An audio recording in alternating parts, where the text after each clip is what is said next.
The 2019 Toyota Tundra TSS that I have was the first pickup truck that I ever owned. Today's video, I'm going to go over something that was kind of unique and something different for me when I first bought the truck. I noticed that after parking it, every time I walked away and looked back, because if you're not looking back when you walk away, it's not the right vehicle. I noticed it was always sitting at a weird angle. Either the front would be down, or when it was loaded, the back would be like this. It was just never even. So it was time to get a suspension. Stay tuned for some upcoming videos where I'm going to review some bed liners, and I'm going to do them as product giveaways. If you love Tundras like I love Tundras, make sure you subscribe.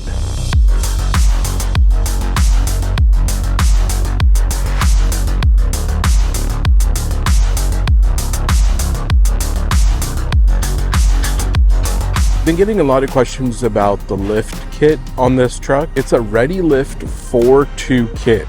And really what that means is it's going to raise the front of the truck 4 inches and the back of the truck 2 inches. And what that does is it really levels the truck out. Tundras are notoriously known for having a little bit of a rake. For me, that was one of the most important aspects of this kit. Now, I would say that this kit is not really meant for going true off-road. For me, off-road means really going into my driveway. So what you get is front bump stop extensions, and you get rear lift blocks. So what that does is that's what really raises the truck up. It also keeps it level. Ride quality is absolutely perfect. You can't tell the difference really in ride quality between this and stock. Now, one thing to note, when I did my top 10 exterior mods on my Tundra, make sure you check that out, I did mention that I did a body mount chop.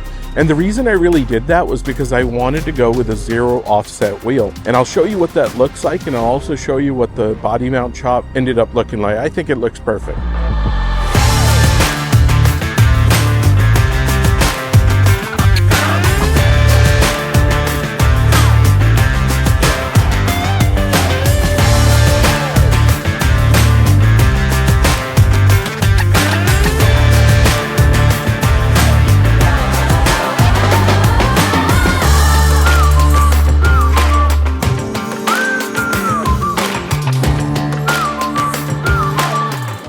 Wheel liner chop that we did on full lock the other way. This is why we had to do it. You can still see how close it is. The body mount chop was this part right here, and then they capped it. They welded a piece on the end.